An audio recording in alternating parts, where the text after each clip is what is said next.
Komputer, oke. Oke. Bismillahirrahmanirrahim. Kita buka aja ya. Sekali lagi, Assalamualaikum warahmatullahi wabarakatuh. Selamat siang ya. Selamat siang. Memang jam-jam ngantuk ini ya. Saya juga habis selesai sidang tadi, Bu Rosa. Baru aja selesai sidang jam 12 ya. Habis makan siang, sholat zuhur ya. Alhamdulillah pas waktunya ya. Kadang-kadang kalau nggak pas, nah itu repot juga tuh. Kayak kemarin saya ngajar di kelas eh, lain itu ya, semester 2 kalau nggak salah, hukum bisnis, itu pas saya di jalan terus ya. Karena memang jamnya 7:30 ya, kebetulan saya lagi on the way ke pengadilan pajak ya. Akhirnya ngajarnya sambil nyetir ya, sambil di perjalanan, tapi alhamdulillah masih bisa. Karena metodenya presentasi ya, presentasi dari mahasiswa. Kalau seperti itu saya masih bisa handle sambil nyetir. Tapi kalau ini ya memang presentasinya dari saya aja, nanti ada presentasi dari mahasiswa untuk 2 kelompok ya. Mungkin nanti kita lihat ya, nanti kita lihat mudah-mudahan segera bisa direalisasi karena kita tinggal 3 pertemuan lagi ya Bu Rosa ya. Nanti yang 2 presentasi itu mungkin bisa digabungkan di satu mata kuliah saja, di satu sesi saja ya, teman-teman ya. Jadi ini saya record, nanti teman-teman bisa pantau lagi di YouTube ya, seperti kemarin. Saya lihat juga sudah banyak yang merespon YouTube saya, memberikan jawaban. Nanti ada soal juga di sini ya. Nanti teman-teman juga saya minta untuk menjawabnya di komen YouTube aja ya, di komen YouTube aja biar rame YouTube saya. Karena kalau viewernya sih udah banyak ya, tapi subscribernya belum banyak. Karena harus 1.000 kalau buat dapat AdSense. Tapi nggak apa-apa, tujuannya bukan untuk itu, tujuannya semata-mata untuk berbagi aja ya, berbagi ilmu ya, karena ilmu yang bermanfaat itu adalah ilmu yang dibagikan ya, dan juga ilmu yang diamalkan tentunya. Dan juga kalau dari sisi agama ya kan, Bu Rosa ya, itu menjadi apa namanya, bekal ya. Menjadi bekal nanti di akhirat kalau kita sudah meninggal ya, ilmu yang bermanfaat. Jadi mudah-mudahan ilmu yang saya berikan tidak hanya buat mahasiswa ya, tapi juga buat masyarakat umum ya, sehingga nanti ketika kita menghadap yang maha kuasa ya, faedahnya ya, rewardnya, benefitnya masih kita dapatkan sesudah kita meninggalkan dunia ini gitu ya Bu Rosa ya, sehingga kita semangat terus untuk berbagi ya, berbagi kebaikan, termasuk salah satunya berbagi ilmu pengetahuan ya. Karena kebetulan memang saya memiliki pengalaman praktisi ya di bidang kepabeanan dan cukai ya. Ini sangat penting sekali ya teman-teman. Pabeanan dan cukai ini terutama materi yang akan sekarang kita bahas yaitu tentang nilai pabean. Mengapa sangat penting? Karena inilah yang menjadi dasar ya untuk menghitung bea masuk dan pajak dalam rangka impor ya, yaitu PPN ya, PPN impor dan juga PPH pasal 22 impor. Gitu ya teman-teman ya. Kalau kita salah menghitung nilai pabean ya sebagai dasar pengenaan penghitungan bea masuk dan pajak, maka berakibat ya selain bertambahnya pungutan ya, juga nanti berakibat kepada sanksi administrasi. Itu ya teman-teman ya. Jadi ini teman-teman tadi sudah dapatkan materinya, saya akan coba jelaskan. Jadi bicara tentang nilai pabean ya teman-teman, apa yang akan kita bahas di sini, ini tidak seluruhnya kita bahas, sorry ya, karena kita keterbatasan waktu. Kalau di kampus saya dulu ya di STAN, nilai pabean itu dipelajari di 1 semester 1 mata kuliah, bahkan 2 mata kuliah ya. Jadi 2 semester, sistem nilai pabean 1, sistem nilai pabean 2 ya, karena memang jurusannya jurusan kepabeanan dan cukai ya saya dulu ya di STAN ya di tahun 2000 tahun berapa saya STAN ya? Tahun 98 ya. Udah lama sekali ya, teman-teman belum pada lahir kali ya. Bu Rosa mungkin masih SD kali ya. Tahun 98 masuk ya jurusannya bea dan cukai. Dia D3 waktu itu ya. Nah, itu memang nilai pabean dipelajari 2 semester. Ya 2 semester ya. Sistem nilai pabean 1 dan sistem nilai pabean 2 ya. Sedangkan kita sekarang ya langsung kita sikat ya, kita gas dalam tempo 1 atau 2 jam ya. Gak apa-apa ya. Karena sekarang sudah beda apa namanya perkembangan teknologi, belajar tidak hanya dari bangku kuliah ya, karena sarana untuk pembelajaran sekarang terbuka sangat luas sekali. Ya, yang penting dalam kesempatan ini saya sampaikan sisi pengenalannya saja, ya sehingga nanti teman-teman terpacu, teman-teman apa ter ter ini apa terinspirasi ya untuk lebih mengenal tentang kepabeanan ya, khususnya tentang nilai pabean ya. Apa yang akan kita bahas ya? Yang akan kita bahas tentunya pemahaman ya tentang nilai pabean. Kemudian bagaimana menguji nilai transaksi ya. Apa yang dilakukan oleh bea cukai ketika ya menilai ya atau memeriksa ya harga dari suatu barang ya. Kemudian bagaimana bea dan cukai nanti melakukan kontrol ya, melakukan pengawasan, pengendalian terhadap harga barang. Kok harga barang dikendalikan? Bukan harga barang, sorry ya. Nilai pabean ya. Nilai pabean ini artinya nilai yang diberitahukan untuk menghitung bea masuk ya. Kemudian bagaimana bea dan cukai nanti menetapkan ya, menetapkan ini artinya membuat ketetapan ya, membuat ketetapan dalam bentuk surat ya, ketetapan atau surat tagihan ya, surat tagihan. Kalau di bea cukai istilahnya surat penetapan ya, ya, P T N P ya, surat penetapan tarif dan nilai pabean. Kalau di pajak kan apa kita kenal kemarin ada STP ya, ada SKP ya, di bea cukai istilahnya SPTNP ya. Kemudian untuk voluntary declaration mungkin ini tidak saya bahas ya, karena ini nanti lebih ke tata laksana impor secara umum, pelanggaran nilai pabean, oke ya, keberatan juga tidak saya bahas karena nanti ada mata kuliahnya, ada sesinya tersendiri tentang keberatan ya. Oke, saya kira itu. Nah, tadi seperti yang saya sampaikan teman-teman, apa sih fungsinya nilai pabean nih? Kenapa kita belajar tentang nilai pabean? Jadi fungsinya sangat penting sekali dalam sistem kepabeanan ya. Yaitu untuk apa? Ya, untuk tidak lain tidak bukan adalah untuk ya menghitung bea masuk ya, untuk menghitung bea masuk sebagai dasar pengenaan pajak ya, yaitu pajak dalam rangka impor ya, dalam yang terdiri dari PPN ya dan PPh pasal 22 ya. Lazim kita singkat dengan PDRI, pajak dalam rangka impor ya, teman-teman. Nah, lazimnya masyarakat ya, kalangan awam hanya memahami bahwa nilai pabean itu adalah CIF ya. Kemarin kita sudah belajar tentang Incoterm, yaitu cost, insurance dan freight. Nanti ya di sesi ini teman-teman akan lihat bahwa nilai pabean itu tidak sekedar CIF ya. Ternyata ada tambahan-tambahan biaya-biaya lain selain CIF yang harus ditambahkan ke dalam nilai pabean ya.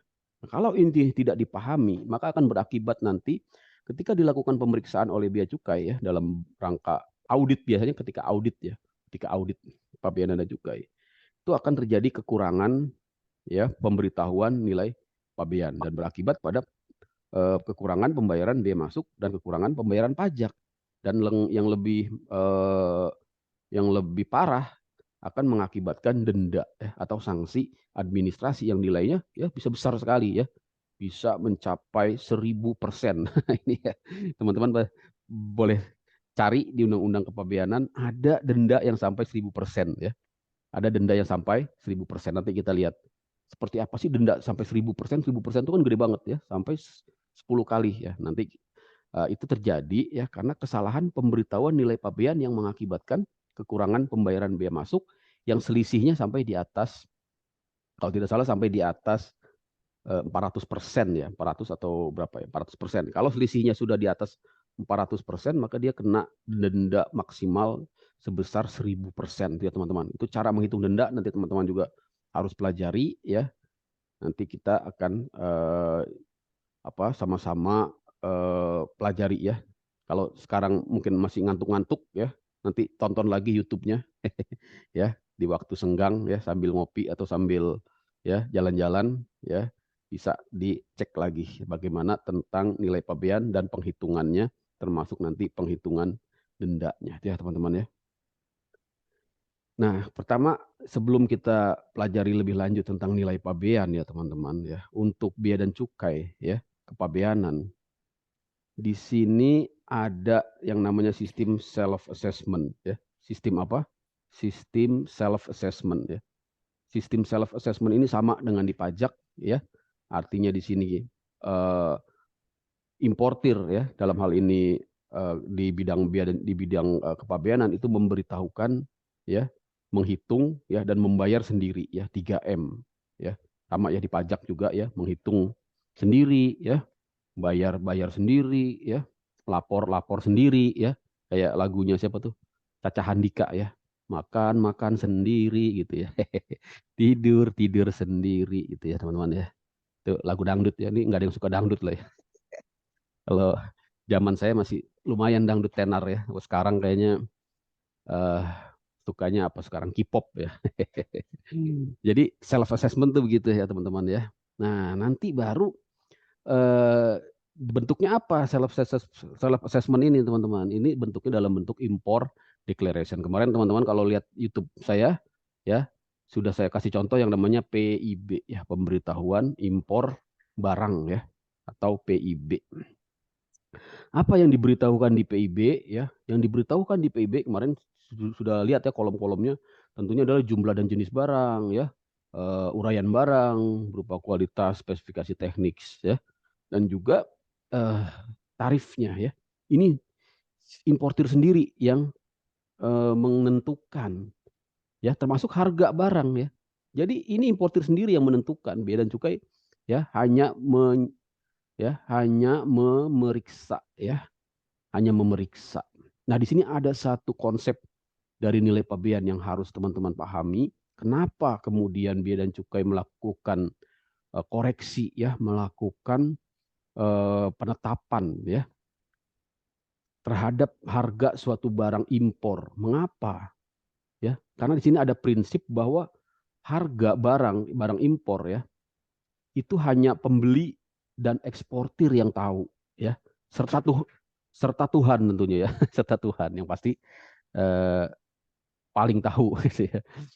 Karena hanya diketahui oleh kedua belah pihak ini ya, dan Tuhan tentunya yang mengetahui harga barang gitu ya. Sehingga menimbulkan suatu konsep pembuktian ya di dalam sistem nilai pabean yang disebut burden of proof ya, shifting the burden of proof, pergeseran beban pembuktian kepada siapa? Kepada pembeli ya, atau kepada importir yang ada di Indonesia ya. Jadi berdasarkan prinsip ini, maka nilai pabean itu harus benar-benar dibuktikan selengkap-lengkapnya ya, dibuktikan sejelas-jelasnya tanpa menyisakan suatu keraguan di hadapan bea dan cukai ya, atau istilahnya tidak ada lagi reasonable doubt ya, reasonable doubt ya, reasonable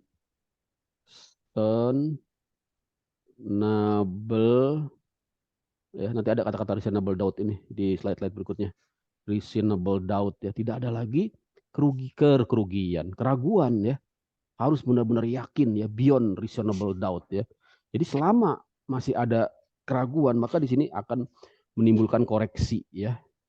Jadi sebenarnya apa sih nilai pabean itu? Ini ya definisinya, teman-teman bisa lihat di PMK ya. Ini PMK lama ya teman-teman, PMK 160 ya. Tapi sebenarnya sudah beberapa kali diganti, sudah beberapa kali dirubah ya. Yang terakhir dengan 144, sorry ya, ini masih belum update. PMK 144 tahun 2022 ya. Nanti saya akan sampaikan juga PMK 144 tahun 2002 ini ya. Ada slide-nya satu lagi belum saya share ya. Nanti saya share ke Bu Rosa ya. Tapi perubahannya tidak terlalu banyak, hanya sedikit saja. Intinya apa nilai pabean itu teman-teman ini ya. Jadi nilai pabean itu ya adalah ya ini ya apa nilai yang digunakan untuk menghitung bea masuk gitu ya. Nilai yang digunakan untuk menghitung bea masuk ya. Nah, ada satu kata kunci di sini yaitu nilai transaksi dari barang impor yang bersangkutan ya. Tapi ini belum selesai kata-kata ini ya. Kalimat ini belum selesai, masih ada sambungannya. Masih ada sambungannya apa? Yang memenuhi syarat tertentu. Nah, itu ya. Yang memenuhi syarat tertentu. Jadi tidak selalu ya nilai transaksi gitu ya. Tidak selalu nilai transaksi. Hanya nilai-nilai transaksi yang memenuhi syarat. Nah, nanti yang akan kita pelajari di slide-slide berikutnya, apa itu syarat-syaratnya ya.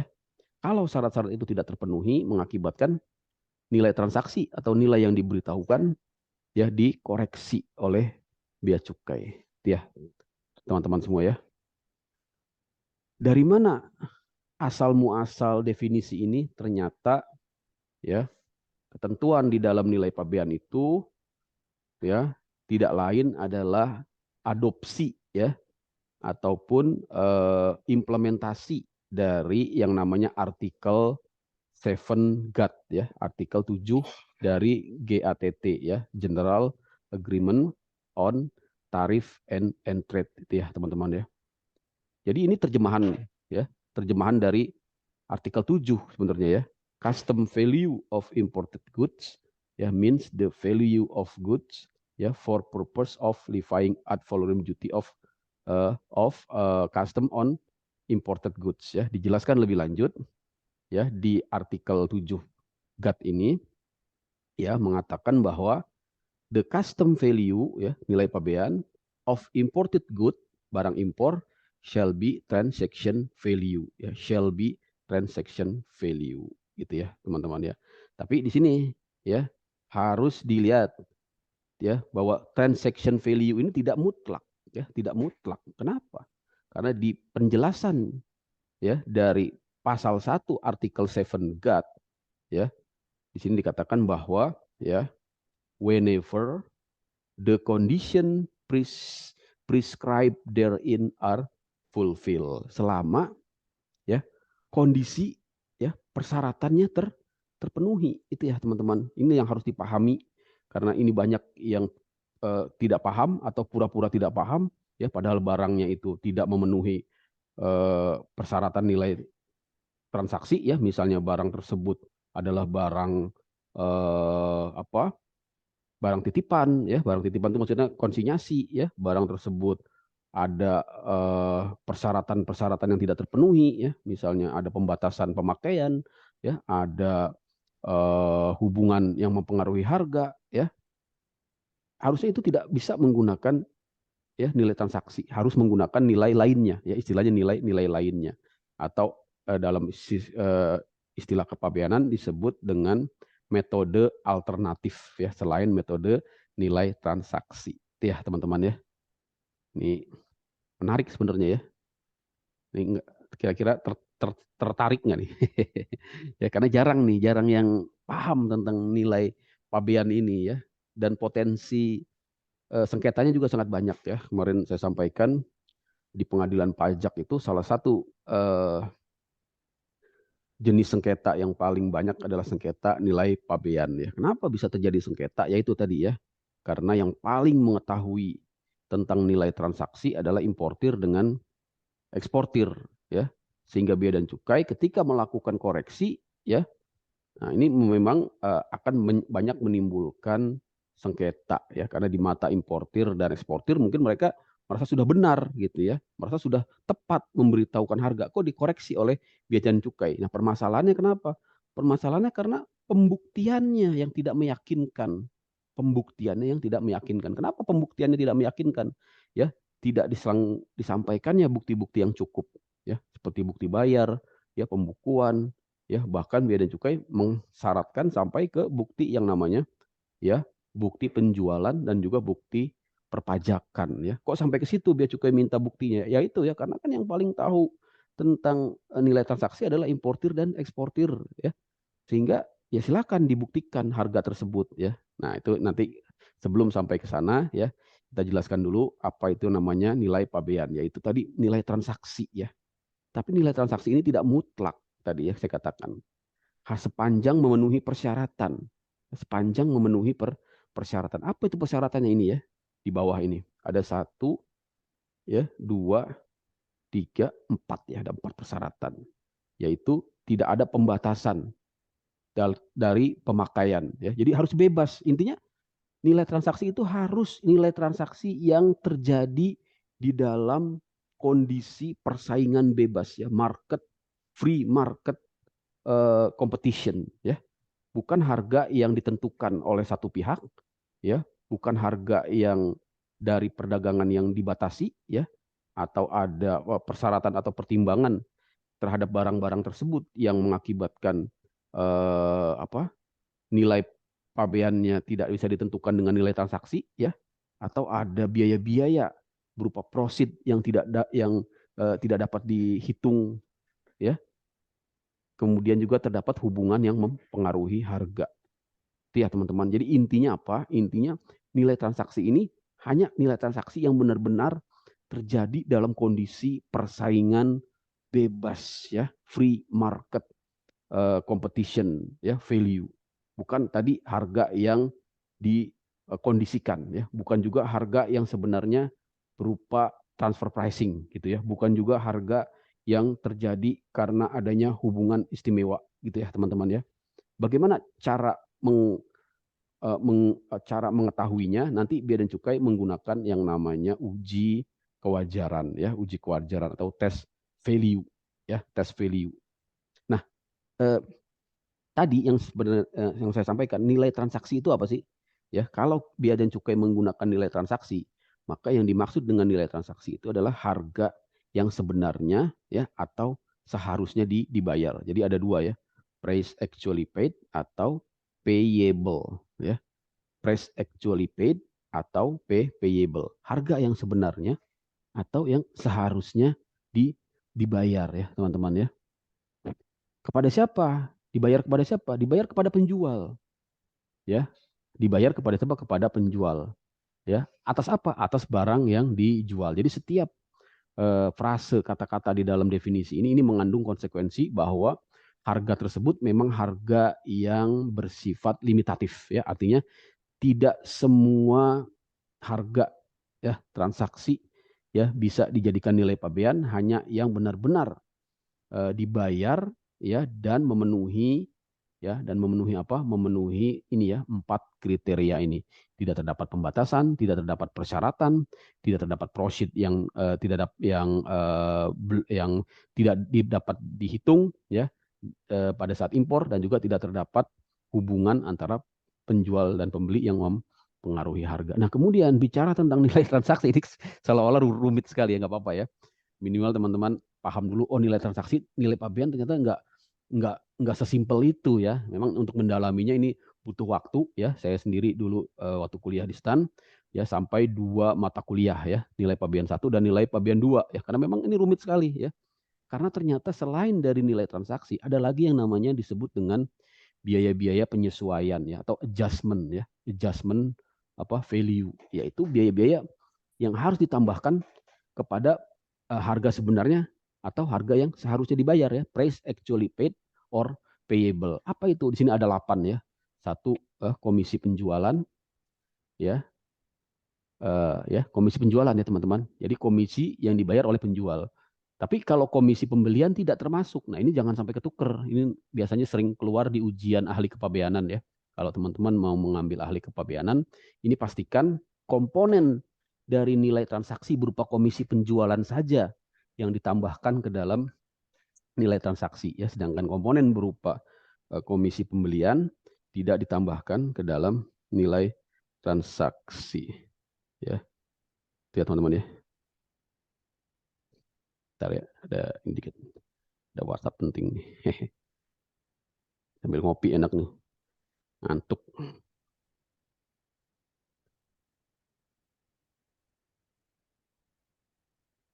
Oke ya. Apa tadi? Biaya biaya komisi ya yang pertama. Yang pertama apa? Biaya komisi ya. Komisi apa? Komisi penjualan. Kalau komisi pembelian tidak ditambahkan ke dalam nilai transaksi itu ya, teman-teman ya. Berikutnya ya, biaya pengepakan ya, packing. Tentunya packing di luar negeri ya, packing di luar negeri, bukan packing di dalam negeri. Kemudian ASIS ya. ASIS ini apa? ASIS ini adalah bantuan cuma-cuma ya, atau gratifikasi gitu ya, yang diberikan oleh siapa? Yang diberikan oleh importir kepada supplier di luar negeri untuk ya keperluan pengimporan barang gitu ya. Jadi itu namanya ASIS ya, bantuan.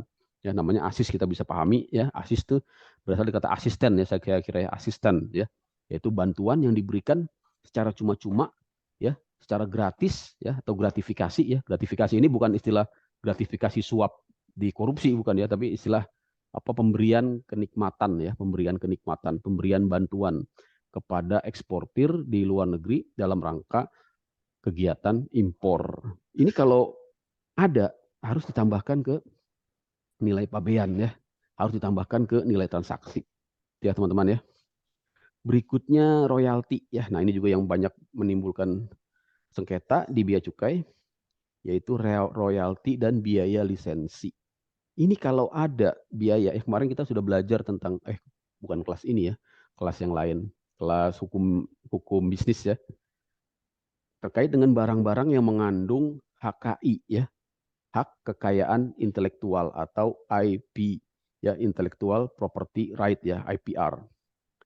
Ini biasanya ya, misalnya barang-barang branded ya, barang-barang yang mengandung paten ya, barang-barang yang mengandung hak cipta ya, misalnya buku ya, novel, termasuk juga film ya. Kemarin film sempat booming di Indonesia karena dikenakan royalti atas impor film ya. Akibatnya timbul tagihan sampai ya ratusan miliar ya. Tapi kemudian dimenangkan di pengadilan pajak ya, kemudian kita bea cukai kalah di Mahkamah Agung ya, kalah di Mahkamah Agung. Tapi kemudian pungutan tersebut berubah ya.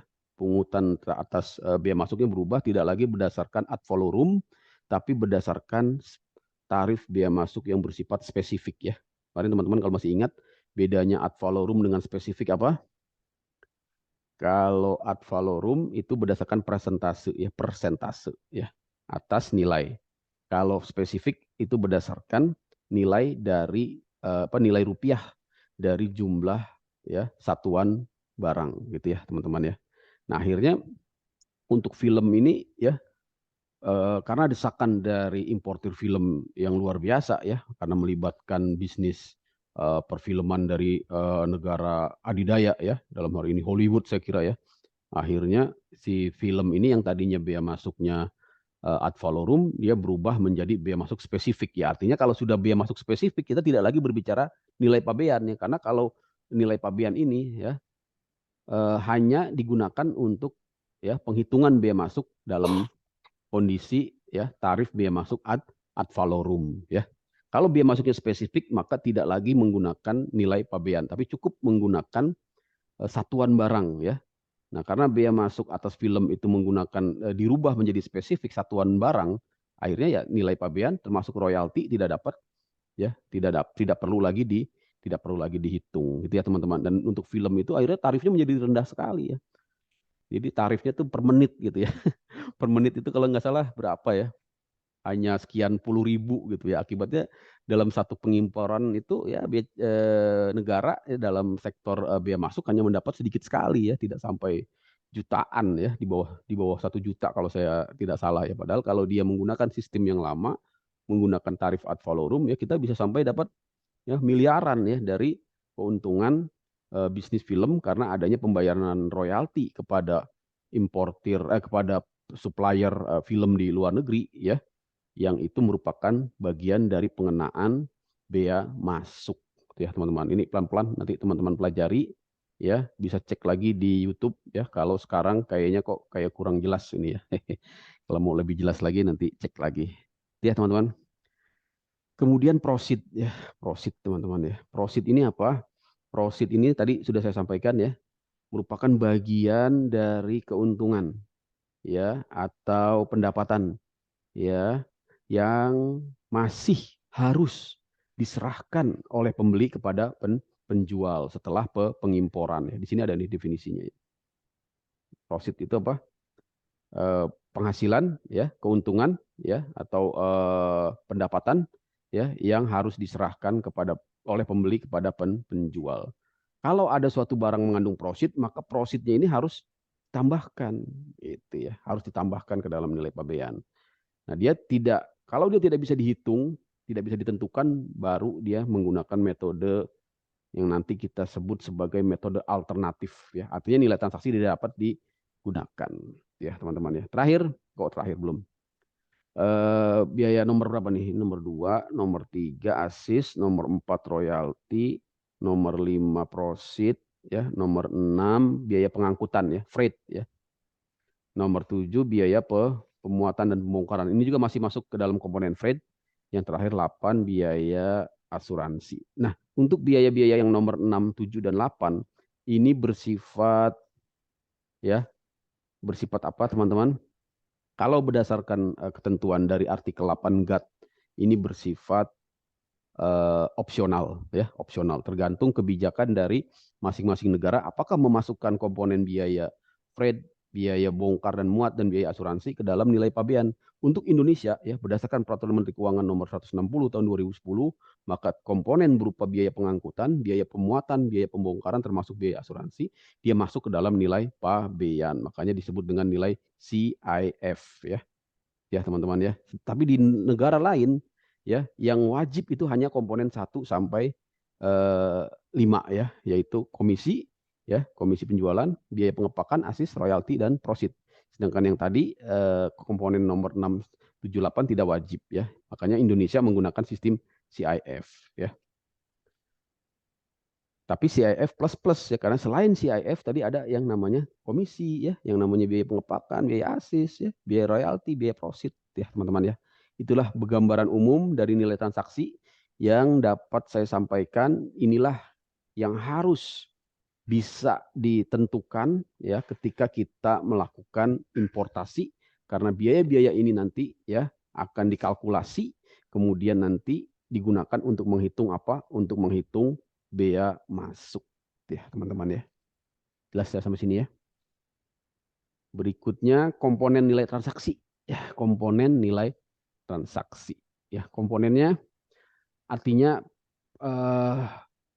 apa yang harus ya terpenuhi, yang harus ada di dalam suatu nilai transaksi sehingga nilai transaksi tersebut dapat menjadi nilai ya yang digunakan untuk keperluan menghitung bea masuk ya, atau disebut nilai pabean. Apa itu? Pertama, dia harganya harus harga yang sebenarnya atau yang seharusnya dibayar ya. Dari kata-kata dibayar ini tentunya ada suatu transaksi jual beli ya. Ada transaksi jual beli ya teman-teman. Kemudian apalagi ya? Dibayar atas barang tentunya ya. Harus ada barang impornya tentunya. Jangan sampai nilai transaksi tidak ada barang ya, tidak ada barang. Tentunya ini tidak sesuai dengan fungsi bea cukai sebagai pengawas dari ya masuknya barang impor ya. Jadi kalau dia bukan barang ya, misalnya transaksi atas jasa itu tidak bisa dikenakan bea masuk ya. Atau transaksi atas barang tidak berwujud. Bagaimana kalau barang tidak berwujud? Ya, bagaimana kalau barang tidak berwujud? Apakah dia menjadi terkena bea masuk ya? Ini sudah ada keputusannya ya dalam bentuk peraturan Menteri Keuangan. Kemarin sebenarnya mau saya share ya, tapi kemarin karena terbatasan waktu nanti saya share ke Bu Rosa ya, ingetin, yaitu tentang barang digital ya atau software ya, software. Jadi yang bisa dikenakan bea masuk hanya software ya, software. piranti lunak gitu ya, piranti lunak ya. Tapi kalau dia barang tidak berwujud seperti misalnya royaltinya saja gitu ya, atau apa tadi haki gitu ya, kemudian juga termasuk barang-barang selain piranti lunak tadi ya, itu belum bisa ya. Jadi selama ini yang barang tidak berwujud yang dikenakan bea masuk hanya software ya teman-teman ya. Nanti teman-teman bisa cek ya. Bentar ya, saya buka dulu sebentar ya. Kita buka dulu bahan ajarnya. Ini sebenarnya udah saya siapin ya, tapi lupa saya share ke teman-teman. Nah, yaitu yang disebut dengan impor barang tidak berwujud. Ini saya buka aja ya. Kita ini sedikit ya. Jadi ada peraturannya yang baru sekali terbit ini ya di tahun 2022, yaitu impor barang tidak berwujud ya. Apa itu? Ya ini saya cepetin aja ya.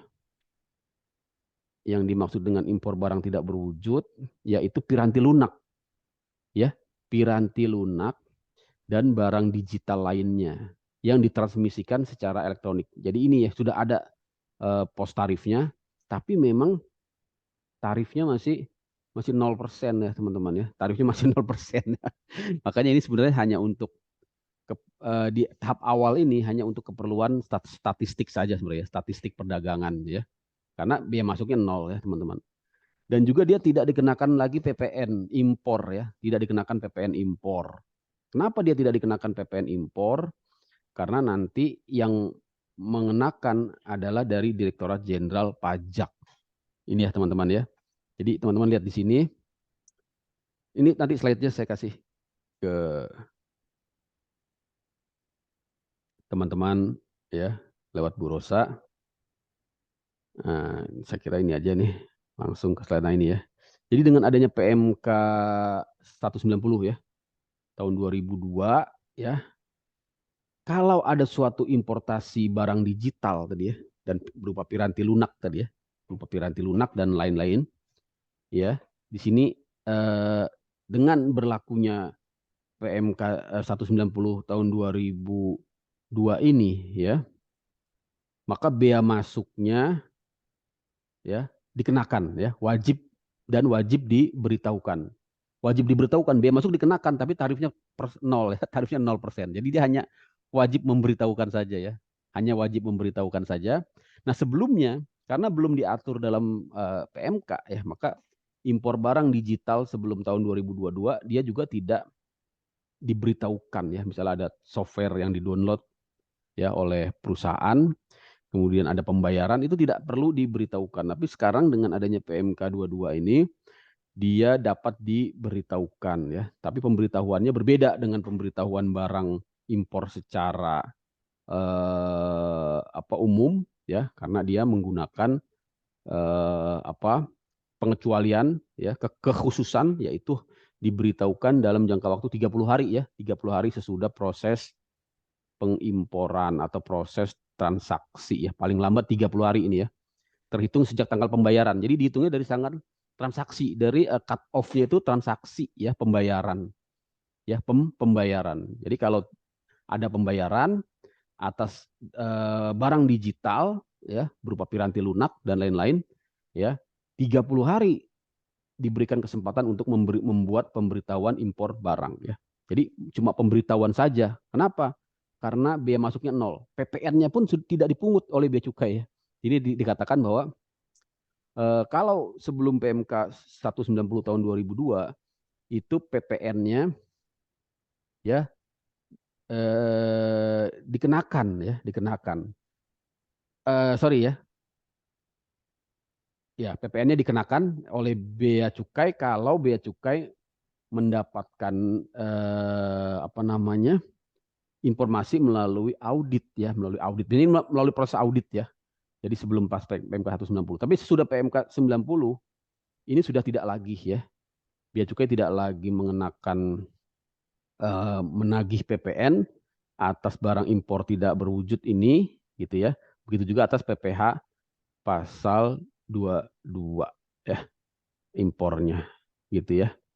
Tapi yang dikenakan adalah PPh pasal 26. PPh pasal 26. Itu bedanya ya. Jadi dulu itu sebenarnya nggak jelas gitu ya. Dulu itu tidak jelas ya. Sebelum adanya PMK 2022 ini ya tidak jelas apakah barang digital itu piranti lunak software ya ketika dia diimpor dia terkena biaya masuk atau tidak. Makanya perlakuannya macam-macam kadang-kadang ya. Auditor itu ada yang mengenakan. Ketika dia menemukan ada pembayaran impor barang digital, sebagian auditor itu memasukkannya ke dalam impor hardware-nya, ke dalam impor hardware-nya, gitu ya, gitu ya.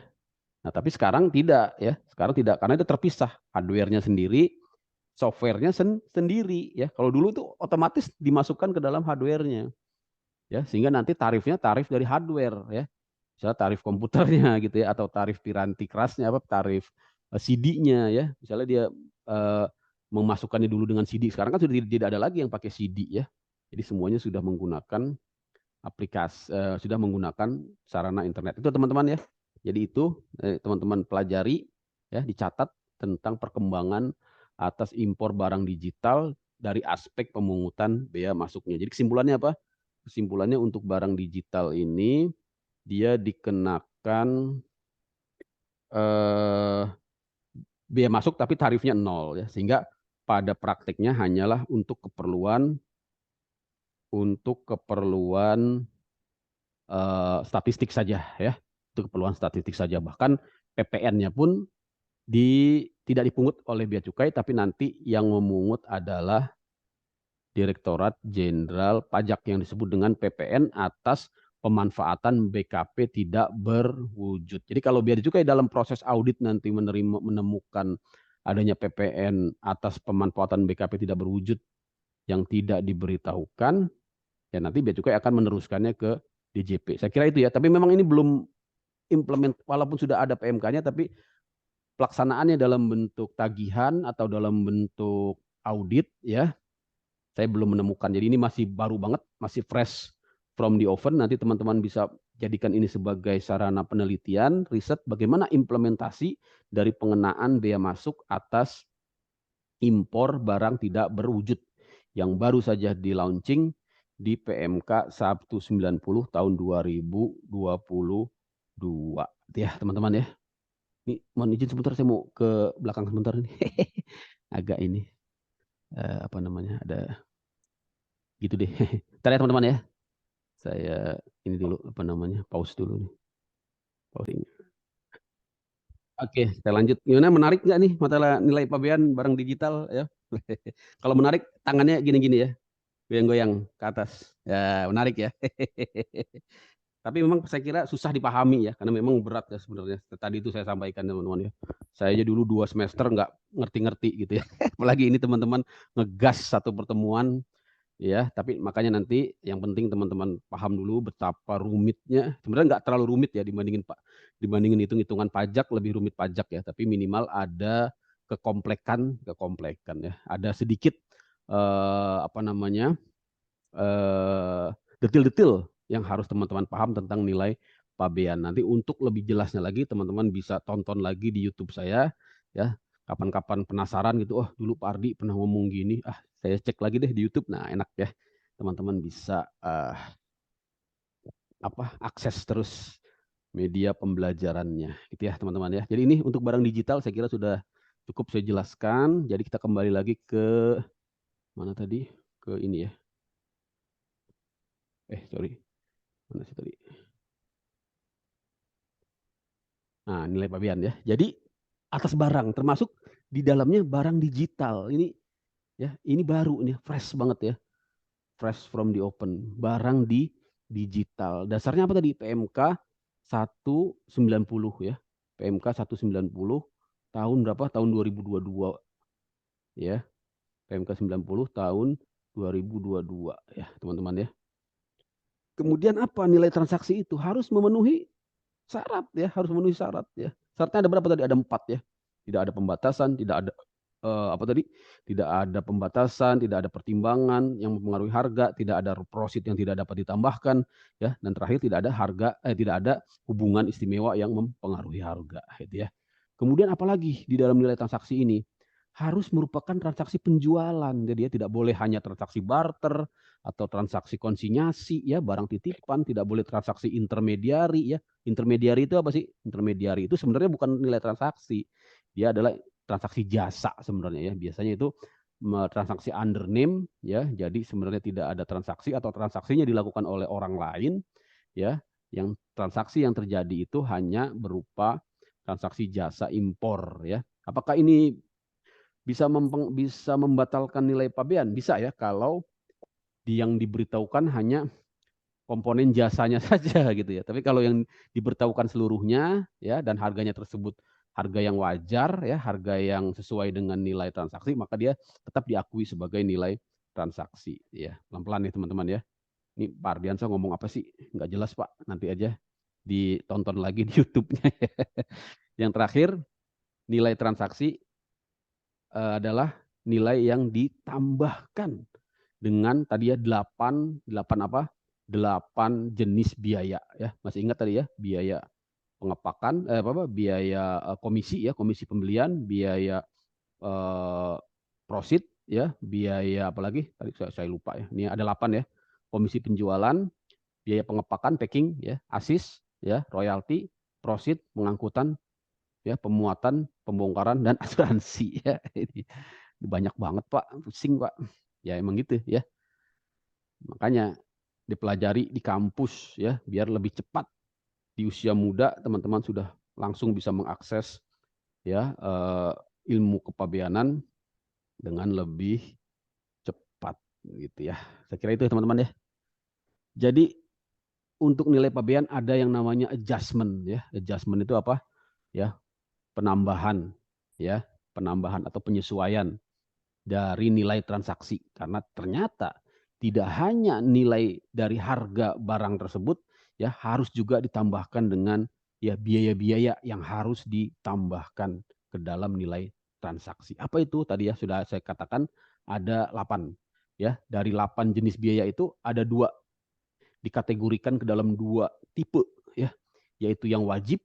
Yang wajib ini maksudnya wajib seluruh dunia ya, seluruh negara ya. Di mana diwajibkannya? Di artikel 7 GATT ya, General Agreement on Tariff and Trade yang dikeluarkan oleh siapa? Oleh WTO ya, WTO. Jadi teman-teman bisa cek ya. Nah, kemudian ada yang bersifat opsional ya. Opsional artinya diberikan pilihan kepada negara apakah mau mencantumkan di dalam regulasinya biaya-biaya ini sebagai nilai transaksi atau bukan. Yaitu yang tadi yang 3 itu ya, yaitu biaya transport, biaya handling, dan biaya asuransi. Ya teman-teman ya.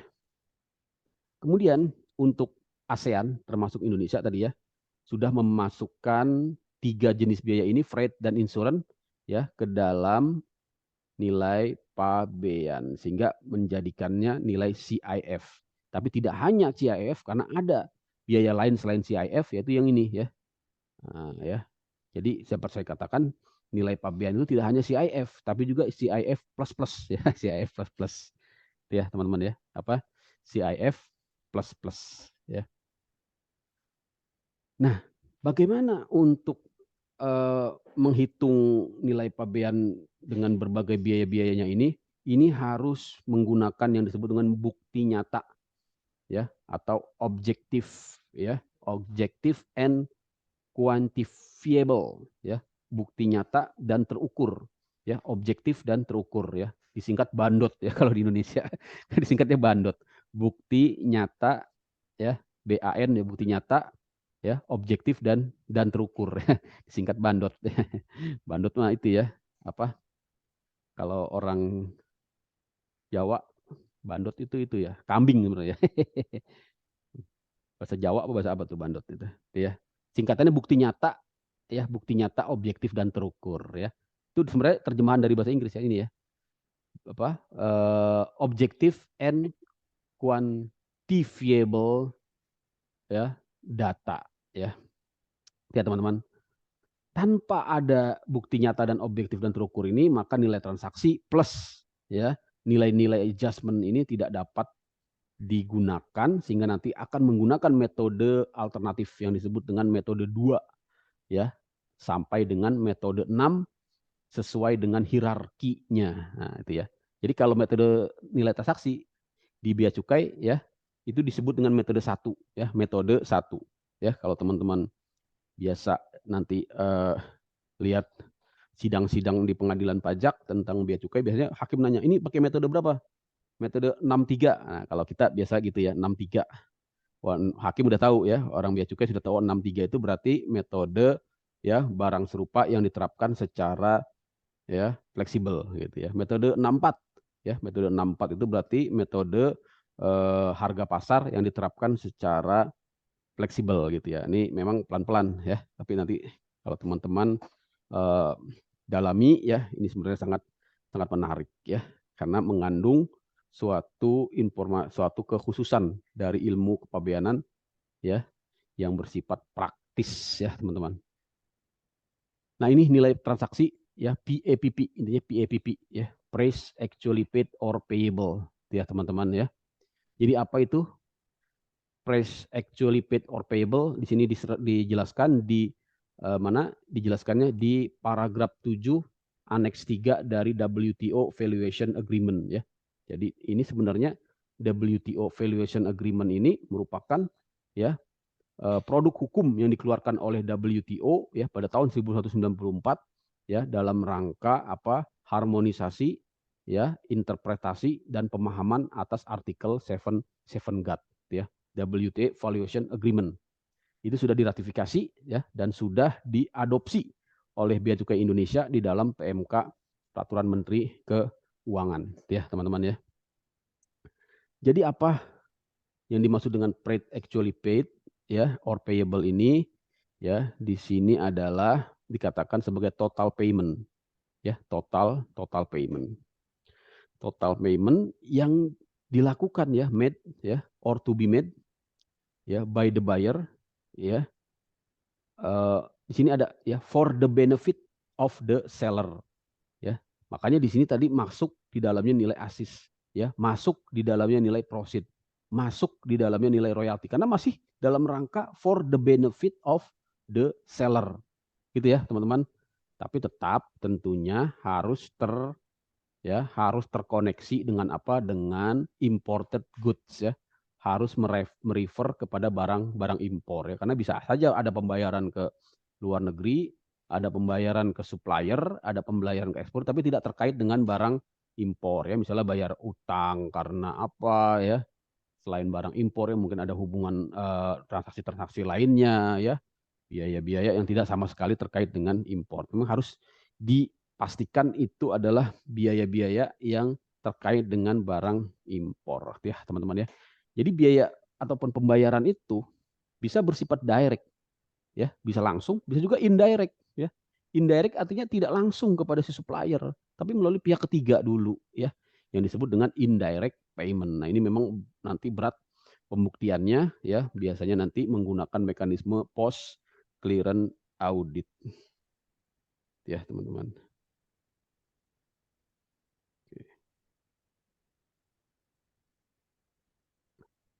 Berikutnya saya kira ini mengenai ketentuan tentang harga ya, bagaimana bea dan cukai termasuk teman-teman nanti kalau di perusahaan impor ekspor ya, bagaimana menentukan harga yang harusnya dibayar ya, karena di sini ada keterangan bahwa shall not include ya, tapi juga tidak boleh nilai tersebut ya ditambahkan ya kan selama ya dapat dibedakan. Jadi nilai-nilai tadi ya, yang 1 sampai 8 itu intinya harus berdasarkan data objektif dan terukur, sehingga kalau dia tidak memiliki data objektif dan terukur, dia tidak dapat ditambahkan, artinya nanti menggunakan metode 2. Saya kira itu ya. Metode 2 itu apa? Nanti kita akan lihat di slide berikutnya.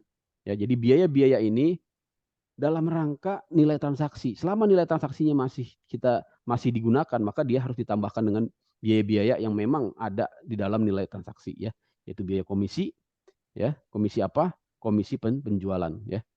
Komisi pembelian tidak dimasukkan, biaya pengepakan, biaya pengemasan, ya, ASIS, ya tadi saya sudah sampaikan, ASIS itu ya, yaitu pemberian cuma-cuma dari importir kepada eksportir, ya.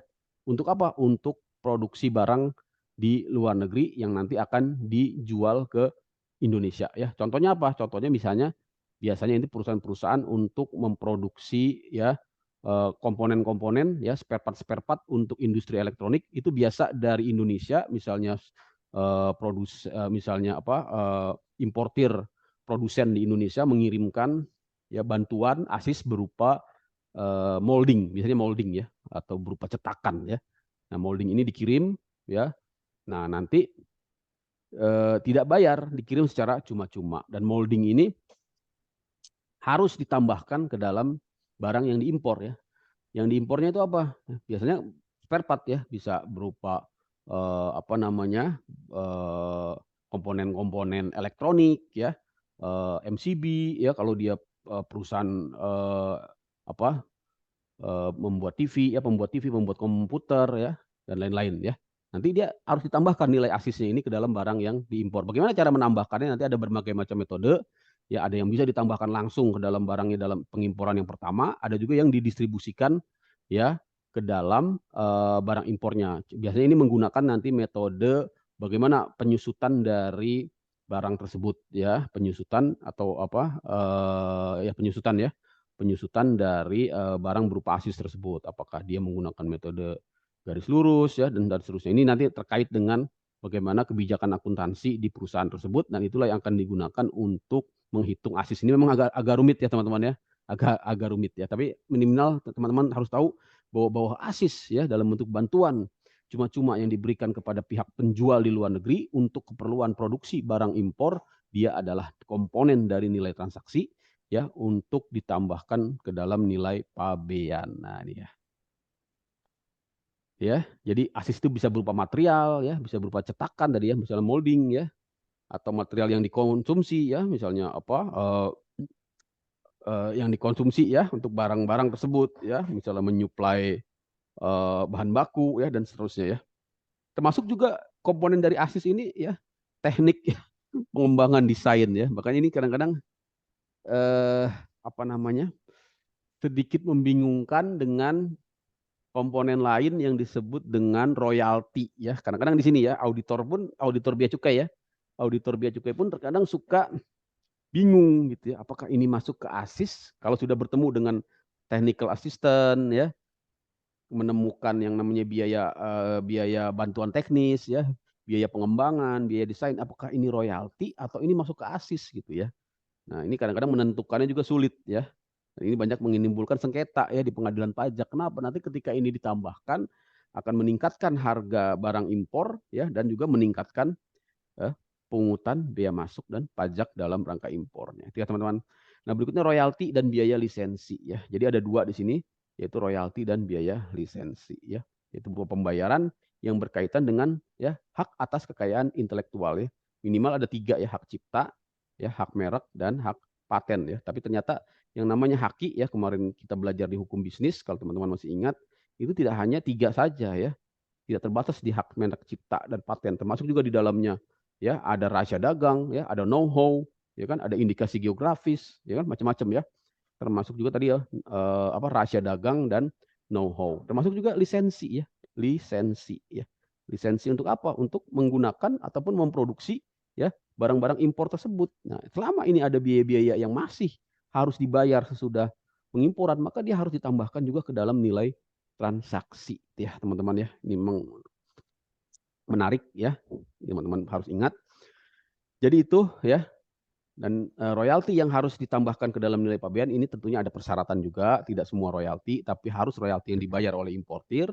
Kemudian terkait dengan barang yang diimpor, ya, artinya ketika barang tersebut tidak membayar royalti, maka ya impornya tidak akan bisa terjadi. Itu cara mengetahui apakah royalti tersebut terkait dengan pembelian barang impor. Ya, kemudian berkaitan juga dengan barang-barang impor. Ya, teman-teman.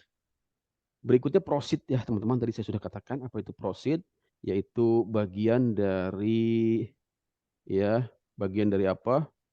Bagian dari ya apa? pendapatan, ya, bagian dari pendapatan. Bagian dari pendapatan yang apa?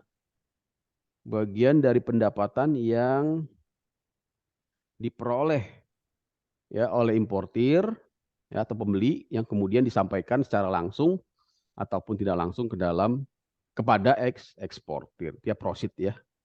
Dia bagi hasil gitu, ya, bagi hasil atas keuntungan dari pembelian barang impor, ya.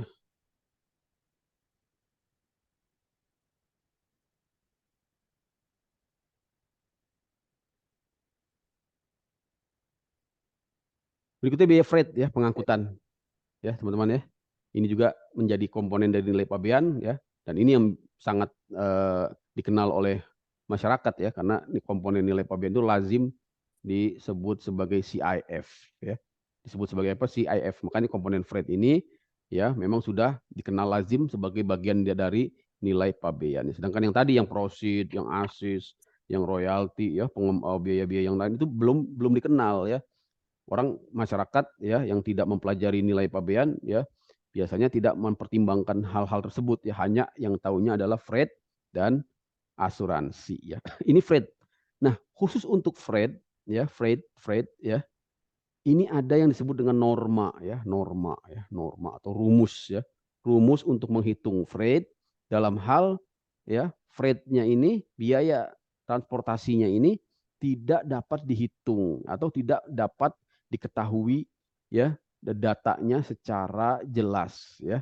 Maka dia dapat menggunakan yang disebut dengan norma penghitungan freight, ya, yaitu 5% dari apa? Dari FOB apabila barang tersebut merupakan barang yang bersumber dari negara-negara di ASEAN. 10%, ya, dari FOB apabila dia dari negara-negara Asia, ya. Dan non Asia yang non ASEAN tapi, ya. Kalau ASEAN tadi kan 5% atau dari Australia. Sedangkan yang di luar itu dia menggunakan tarif freight adalah 15% dan ini harus ditambahkan ke dalam nilai pabean. Apabila tadi, ya, apabila tidak tertera jumlahnya secara pasti, ya, atau memang tidak ada transaksi freight.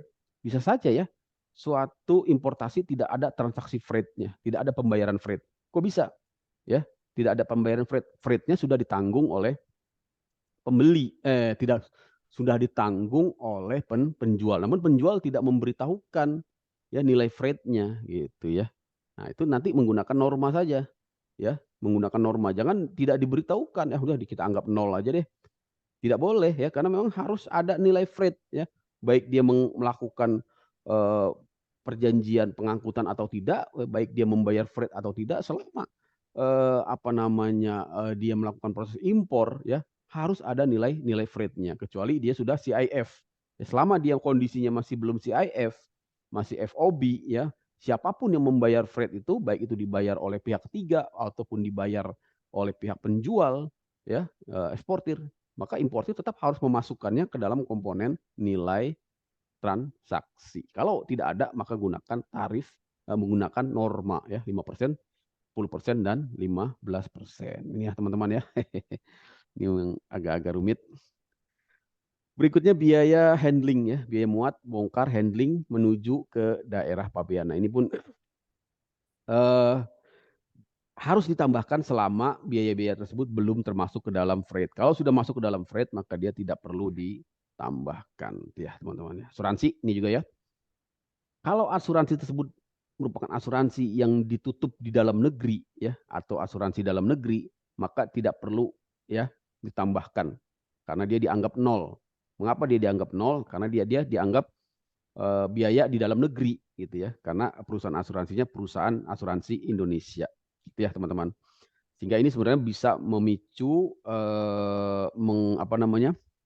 men-trigger, ya, menstimulate industri asuransi dalam negeri, ya, sehingga importir yang ingin melakukan importasi dan ingin nilai pungutan bea masuknya lebih rendah, ya, bisa melakukan strategi dengan menggunakan asuransi dalam negeri karena nilainya otomatis menjadi nol nilai asuransinya dan nanti kan otomatis akan berpengaruh terhadap apa?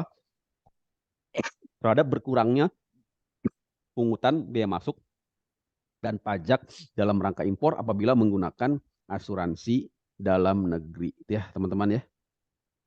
Ini nanti bisa disampaikan kalau teman-teman mau impor, pakai aja asuransi dalam negeri karena nanti tarif asuransinya akan 0% ya. Oke, saya kira itu. Nah, sekarang kita masuk bagaimana Bea dan Cukai meneliti ya, menguji ya, memeriksa nilai transaksi ya di sini ya. Karena nilai transaksi itu kan tadi ada syarat-syaratnya. Ya, minimal tadi ada 4 syarat. Apakah dia termasuk barang yang merupakan objek dari transaksi jual beli, apakah dia merupakan terdapat pembatasan atau atas pemanfaatan ya, gitu ya. Apakah dia terdapat persyaratan atau pertimbangan yang mengakibatkan tidak dapat dihitung nilai pabeannya, apakah terdapat hubungan antara penjual dan pembeli yang mempengaruhi harga, bagaimana bea dan cukai memeriksanya ya, termasuk bagaimana memeriksa biaya-biaya yang harus ditambahkan ya, misalnya komisi tadi ya, proceed, assist, royalty, itu ya teman-teman ya. Maka pemeriksaannya tentunya pertama berdasarkan pemberitahuan yang disampaikan oleh importir di dalam PIB dan dokumen-dokumen pelengkapnya ya. Dari sales kontrak kalau ada ya, kemudian juga polis asuransi ya, di situ akan dilihat apakah benar nilai asuransinya, apakah benar nilai invoice-nya, apakah benar nilai BL atau airway bill-nya gitu ya teman-teman ya. Nah, kemudian ini hal-hal yang mengakibatkan nilai transaksi tidak dapat digunakan ya. Kenapa? Karena ini sebenarnya bukan transaksi ya. Sedangkan nilai transaksi itu harus ada transaksi. Ini bukan transaksi ya. Misalnya ya, barang-barang yang disebut dengan gift ya, pemberian, hadiah ya. Gift atau hibah ya, hibah. Maka hibah ini bukan berarti kalau ada barang hibah, kalau ada barang gift dia tidak terkena bea masuk, bukan seperti itu. Justru nilainya tersebut ya tidak dapat digunakan karena sangat rendah biasanya, tapi digunakan yang disebut dengan metode alternatif ya teman-teman. Digunakan metode alternatif yaitu metode eh, nilai transaksi barang identik ya, barang serupa ya, kemudian metode komputasi ya, ada juga metode deduksi ya, dan metode selanjutnya dari metode-metode tersebut yang diterapkan secara fleksibel. Lazim disebut dengan metode alternatif selain metode nilai transaksi. Begitu juga konsinyasi ya, ini juga akan membatalkan nilai transaksi kalau dia diberitahukan dengan nilai yang tidak wajar tentunya ya.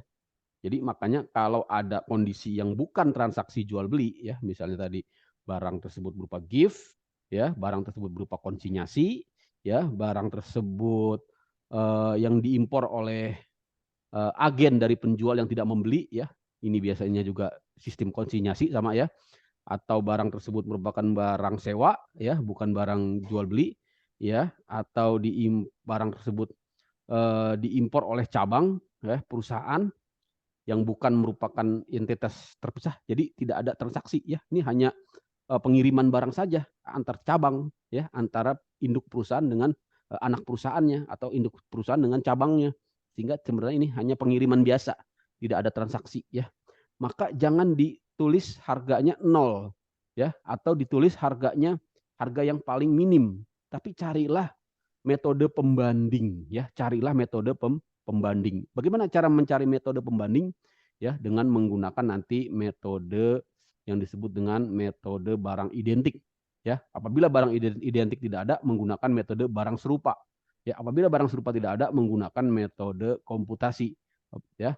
Kemudian juga menggunakan metode deduksi, yaitu dengan mengurangkan harga barang Indonesia, barang impor di Indonesia dengan biaya-biaya sampai nanti ketemu harga CIF-nya atau harga importasinya, gitu ya teman-teman ya. Nanti kita akan pelajari lebih lanjut. Jadi ini bisa membuat nilai transaksi tidak dapat digunakan, dan inilah yang banyak terjadi ketika Bea dan Cukai menganggap harganya tidak wajar, tetapi kemudian dari pihak importir tidak dapat membuktikan bahwa harga yang tidak wajar tersebut adalah harga transaksi dari mana, dari bukti-bukti dokumen yang disampaikannya. Karena di sini apabila pembeli dan penjual tersebut saling berhubungan, ya saling berhubungan ini kita lihat ada banyak apa namanya penyebabnya ya. Bisa karena hubungan afiliasi ya, bisa juga hubungan karena adanya hubungan darah gitu ya kalau dia orang ya. Bisa juga hubungan karena adanya ya kontrol ya, kuasa dari satu pihak kepada pihak yang lain. Nanti bisa dilihat yang disebut dengan hubungan itu apa ya. Gitu ya teman-teman ya. Ini bisa kita katakan bahwa importir harus membuktikan bahwa tidak terdapat hubungan dan tidak ada hubungan yang mempengaruhi harga ya. Kalau di sisi perpajakan kita lazim ini seperti TP-Doc ya, TP-Doc ya. Transfer Pricing Document. Ya, hampir sama konsepnya ya. Jadi harus membuktikan bahwa harganya tersebut adalah harga yang wajar ya, berdasarkan praktek perdagangan bebas. Intinya seperti itu teman-teman. Ini memang kalau dibaca cukup banyak ya. Apa itu hubungan ya, di sini ada dijelaskan di peraturan Menteri Keuangan yang merupakan terjemahan ataupun adopsi dari artikel 15 WTO ya, yaitu ada beberapa kondisi yang menimbulkan hubungan istimewa seperti pegawai dengan pemimpinnya ya, rekan bisnis ya, kerja dengan pemberi kerja ya, kepemilikan saham lebih dari 5% ya, kemudian adanya kontrol ya secara langsung ataupun tidak langsung ya, pengawasan ya secara langsung ataupun tidak langsung ya. Kemudian yang terakhir adalah ya hubungan istimewa dalam bentuk hubungan darah ya, anggota dari satu keluarga. Ini sama dengan artikel 15 ya ayat 4 dari WTO Valuation Agreement yang diterjemahkan seperti ini ke dalam peraturan Menteri Keuangan nomor 160. Ya. Termasuk juga hubungan yang mempengaruhi harga ini adalah antara agen ya, distributor ya.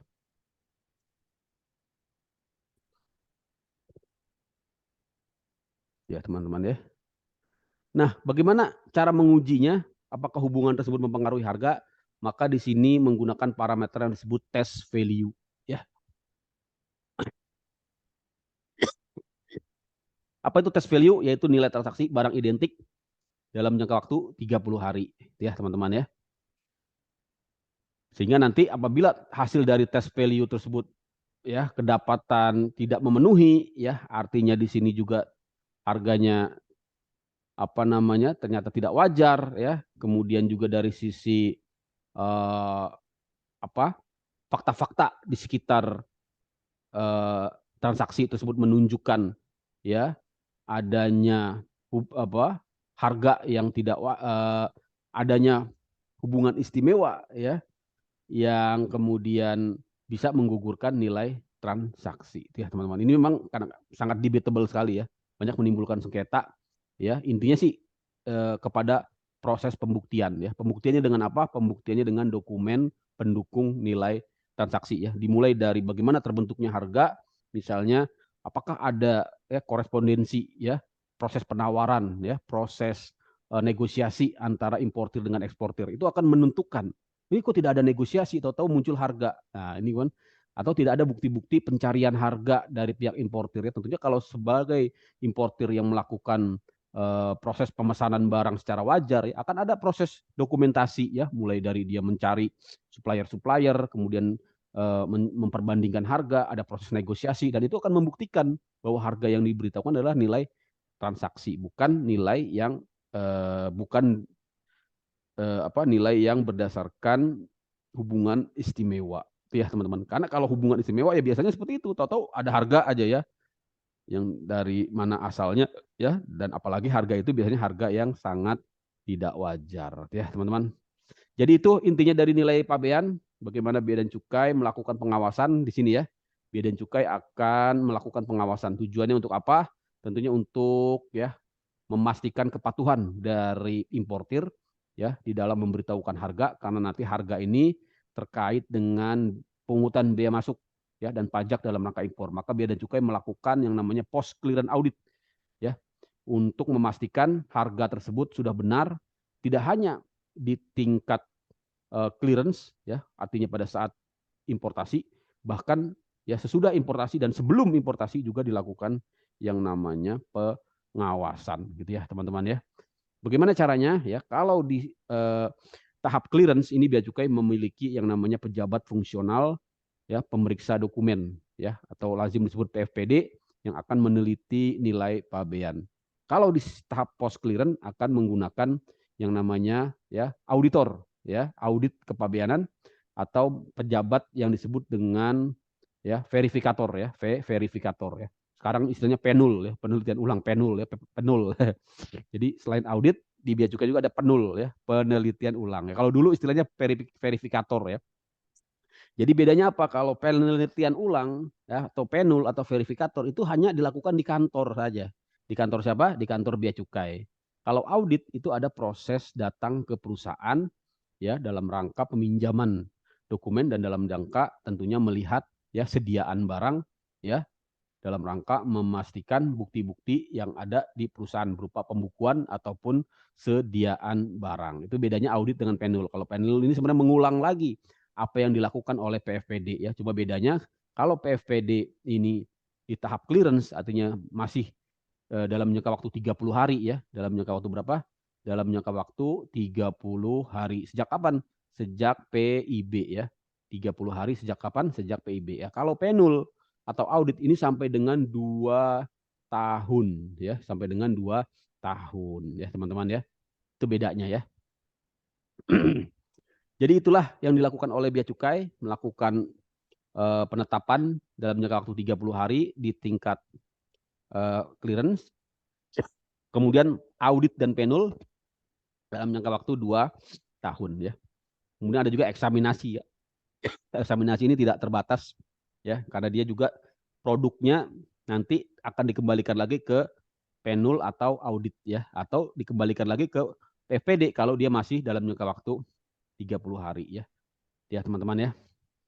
Jadi untuk nilai pabean ini yang harus teman-teman baca kalau ingin meneliti, ingin mendalami tentang nilai pabean, tentunya WTO Valuation Agreement, yaitu artikel 7 GATT. Jadi artikel 7 GATT ini produk dari GATT ya, GATT pada tahun 1947 ya, kemudian sekitar 50 tahun kemudian di tahun 1994 WTO ya di Marrakesh ya. Marrakesh itu di mana ya? Kalau nggak salah Marrakesh itu Maroko ya teman-teman ya, di Maroko ya, di Afrika ya. Itu mengeluarkan WTO Charter ya, piagam WTO. Yang salah satu isinya tentang custom, waduh batuk, valuation ya. Saya kira itu ya. Ini mungkin kita percepat aja teman-teman ya, karena ini udah batuk-batuk ini. Memang kalau presentasi suka batuk, gitu ya. Jadi ini harus teman-teman pelajari ya. Kalau ingin mendalami nilai pabean, saya kebetulan dulu skripsi saya tentang nilai pabean ya. Skripsi saya tentang nilai pabean. Kemudian tesis saya juga tentang nilai pabean ya. Jadi saya sangat memahami tentang nilai pabean. Jadi teman-teman juga bisa bikin skripsi tugas akhir tentang nilai pabean ya. Misalnya tadi ya, masalah nilai pabean atas barang digital ya. Bagaimana implementasinya? Kenapa tarifnya 0 gitu ya? Kenapa tidak dikasih tarif ya 5%, 10% ya? Kenapa hanya 0 gitu ya? Sedangkan ya pasti ada unsur-unsur pertimbangan sosiologis, filosofis di situ. Nah, itu bisa menjadi bahan tulisan riset teman-teman. Nah, inilah yang dilakukan di Bea Cukai kalau ada nilai pabean, ada pemberitahuan impor ya. Tapi ini sistem lama ya teman-teman ya. Mengapa saya katakan sistem lama? Karena sudah ada yang baru, yaitu PMK 144 tahun 2022. Ini masih saya tampilkan biar teman-teman tahu saja. Jadi sistem yang lama di sini ada yang namanya uji kewajaran ya, uji kewajaran.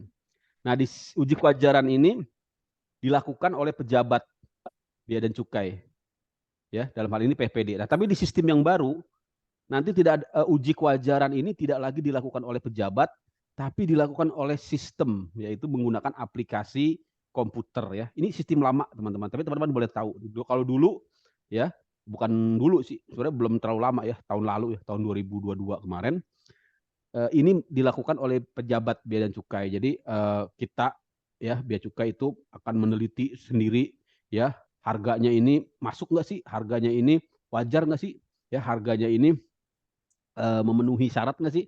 Nah, sekarang sudah dibantu dengan aplikasi di sistem yang baru, nanti menggunakan artificial intelligence semacam itu ya. Nah, sehingga nanti akan memunculkan semacam apa namanya, kayak alert gitu ya, alert ya. Apakah ini harga yang wajar? Apakah ini harga yang tidak wajar? Apakah ini harga yang berisiko ya? Jadi munculnya seperti itu saja ya teman-teman. Jadi ini sudah dihapuskan, sistem uji kewajaran manual ini sekarang menggunakan aplikasi artificial intelligence dalam bentuk CEISA, istilah CEISA ya. CEISA ini singkatan ya, Custom Excise Information System ya, CEISA 4.0. Ya teman-teman, jadi ini ya. Jadi proses pengujiannya menggunakan menggunakan apa sekarang? Menggunakan artificial intelligence ya.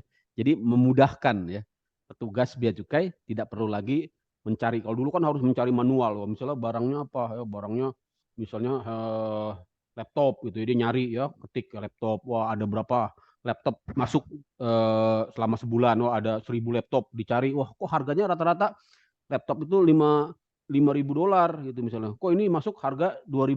Wah ini nggak wajar nih. Nah itu nanti dilakukan yang namanya informasi nilai pabean ya. Minta dilengkapi bukti-buktinya. Apabila bukti-bukti tersebut tidak diterima atau bukti tersebut kurang lengkap, nanti akan diterbitkan yang namanya notul atau SPTNP. Tapi sistem sekarang berbeda. Ini saya kasih lagi nanti satu slide baru ya teman-teman ya. Yaitu ini ya. PMK 144. Jadi ada 2 slide nanti ya. PMK 144 ini slide baru tentang mekanisme menguji nilai transaksi ya. Jadi perbedaannya apa?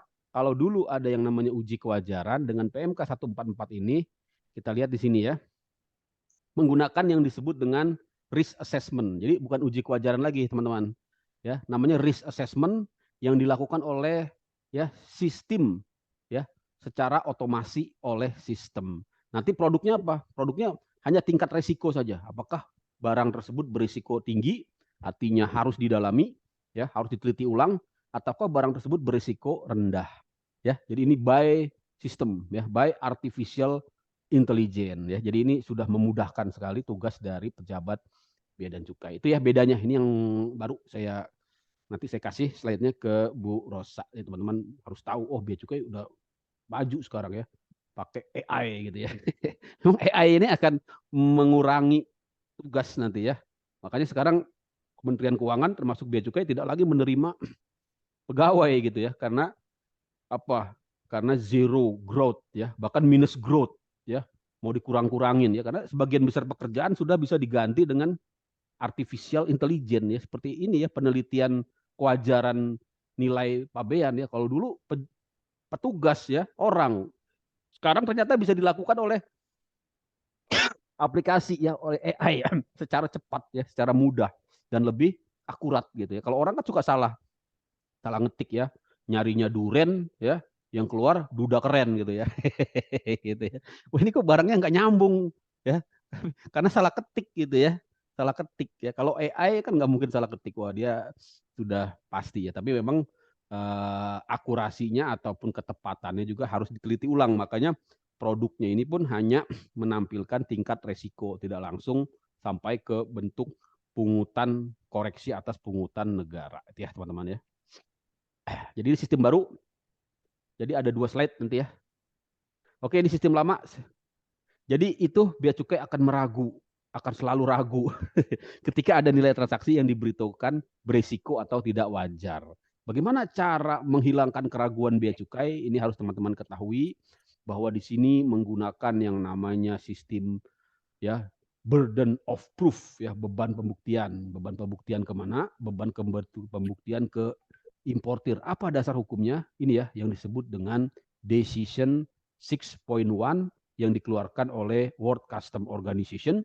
Bagaimana custom administration ya apabila ya have reason to doubt the truth or accuracy declared value ya, maka di sini harus ada yang namanya proses pembuktian ya, yaitu meminta dokumen-dokumen ya, meminta dokumen-dokumen. Apabila setelah dokumen-dokumen tersebut diberikan, bea dan cukai masih memiliki still has reasonable doubt ya or truth ya, maka di sini ya nilai pabean tidak dapat ditentukan dengan metode satu, tidak bisa digunakan metode nilai transaksi, maka digunakan metode alternatif ya, yaitu metode nilai identik, serupa dan seterusnya, yang itu berakibat kepada penetapan nilai pabean. Inilah yang banyak terjadi, dan ini mengapa bisa terjadi tadi ya, karena permasalahan ada reasonable doubt-nya tadi.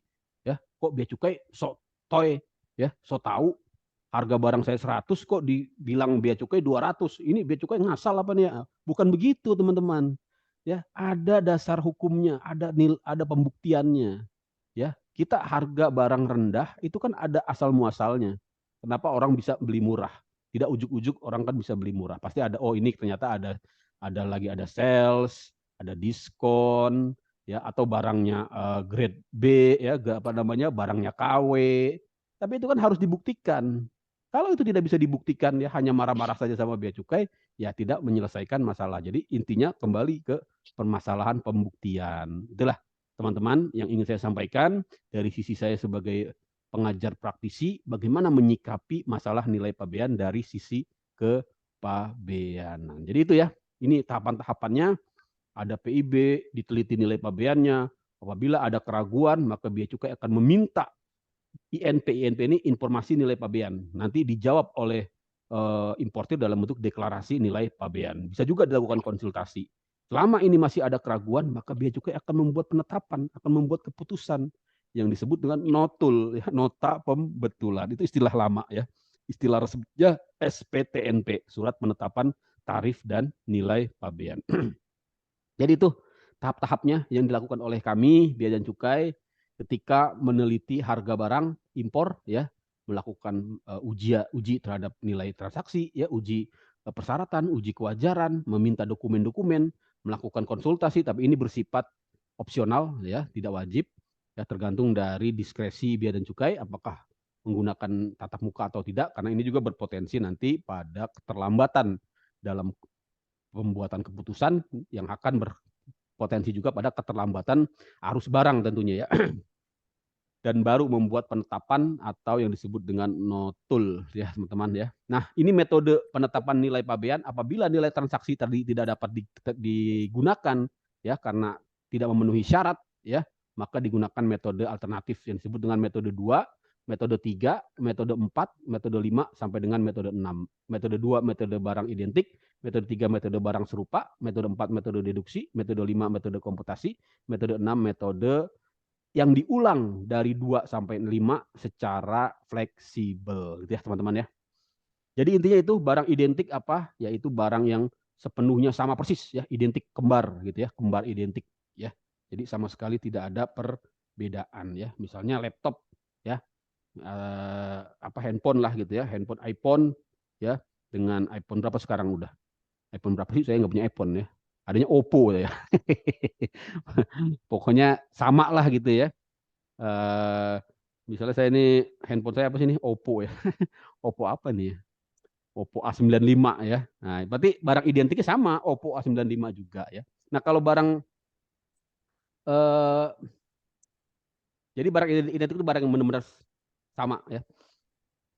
Nah, barang serupa itu tidak harus identik ya. Jadi dia tuh masih dapat syaratnya di sini masih dapat dipertukarkan ya. Kenapa? Karena kualitasnya sama, reputasinya sama ya, walaupun misalnya mereknya berbeda gitu ya.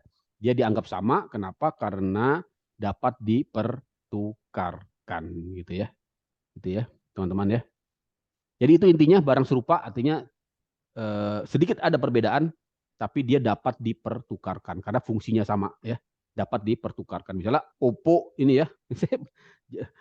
Oppo A95 ini dapat dipertukarkan dengan apa? Yang sejenisnya misalnya Vivo berapa ya waktu itu ya? Vivo lah gitu ya, atau kalau sekarang apa ya, barang-barang ya seperti itulah teman-teman ya, yang dapat dipertukarkan walaupun mereknya berbeda tapi dia dianggap serupa, nanti itu digunakan untuk menentukan nilai pabean ya. Nah ini contohnya ada ya, ini DVD player sekarang udah nggak ada kayaknya ya. Ini contohnya masih barang jadul ya. DVD player masih ada nggak ya? Ya artinya mereknya beda, LG dengan Samsung, tapi ini sebenarnya ya kualitasnya sama ya, sehingga dia dapat dipertukarkan, sehingga dia dapat dikatakan sebagai barang serupa ya. Kemudian ada 2 lagi metode deduksi. Ya, deduksi ini ya mengurangkan biaya-biaya, ya, mengurangkan biaya-biaya, ya, sampai diketemukan biaya pada saat dia diimpor, ya, teman-teman ya. Biaya apa yang dikurangkan? Komisi, ya, biaya transportasi, biaya masuk.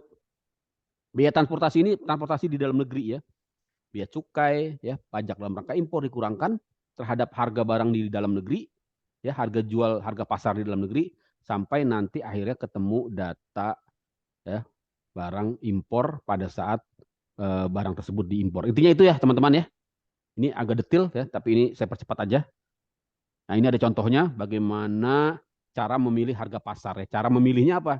Ya, dengan cara the greatest aggregate quantity. Jadi kalau kita mencari harga pasar, cari harga pasar yang jumlahnya paling banyak ya, dari penjualan yang paling banyak ya. Jangan yang paling kecil ya, untuk menggunakan metode 4. Ini namanya metode apa teman-teman? Metode 4. Karena tadi metode 2 itu barang identik, metode 3 itu barang serupa, metode 4 barang apa? Metode komputasi, metode deduksi ya. Ya teman-teman ya.